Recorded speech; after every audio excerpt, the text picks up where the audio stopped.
Jon Taffer has never been a man known for his calm demeanor, so in today's video, I'm going to go over bar rescue and Jon Taffer's most wild moments. Welcome back to the Screen Cinema, let's get into the video. Gypsy's alcoholic fate. This episode definitely provided us with drama and we won't be forgetting anytime soon. One of the episodes showed Jon Taffer heading down to Las Vegas to save a bar called Gypsy.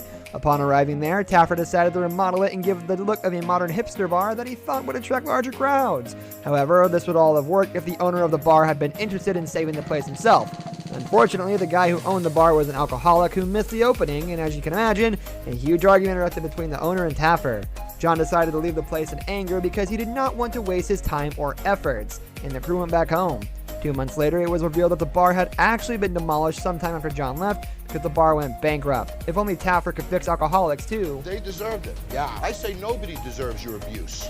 They deserve to be treated with dignity. How would you like it if I abuse you? And frauds and foes.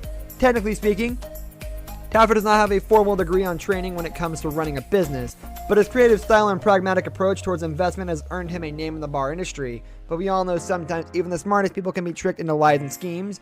In one of the earlier episodes, he saw that Taffer decided to help one of his clients by making a heavy investment in his bar. The person who he was trying to help actually turned out to be a fraudulent businessman and cheated Taffer out of $600,000. Yikes, that's a big amount. Jon was later seen telling his fans that a lot of people had advised him not to invest in that particular business, and he should have seen the warning signs considering how the client had sketchy paperwork and was a notorious womanizer. It's really sad how some people will tarnish the ideology of dealing in good faith. Marley's drowning.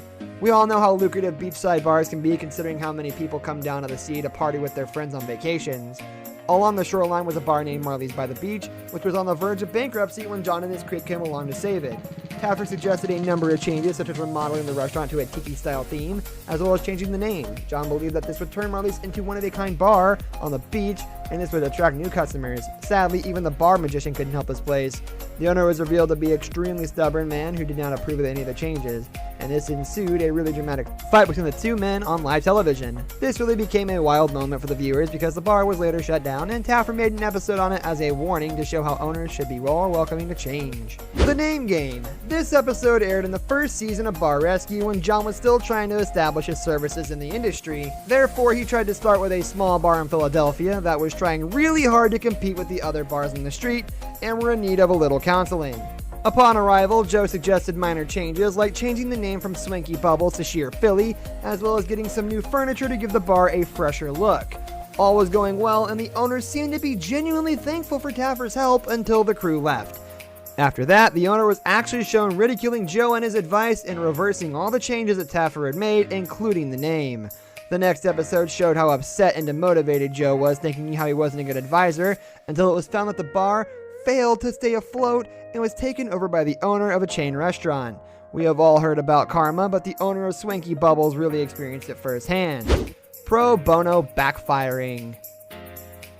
Lastly, this episode was definitely a wild moment in Jon's career because he got a sour lesson and never rushed people with late payments. Taffer picked up this project because the owner practically begged for help with the union, which was drowning in losses. Jon started their work on this bar without advance payment because the owner had promised that he would pay Taffer after the job was done. Out of generosity, Taffer started the work, and after some time, the whole project was completed. Even though Jon still had not received a penny for his ideas, after the project ended, the owner ridiculed Jon on camera and made further changes to his restaurant because he didn't like what was done before. To top this off, he paid Jon less than half of what was promised. Joe was really disappointed and vowed to never take up a pro bono again. One of the main reasons why people really like reality shows is because they get to have a sneak peek into what goes on behind the curtain. Joe certainly gave us that opportunity too by blessing the camera with so many ups and downs, as well as valuable lessons that Joe learned while on the road. We really hope, despite his roller coaster journey, that Taffer continues to go out and help bars because he has helped over 800 businesses in America, and some owners really need him out there.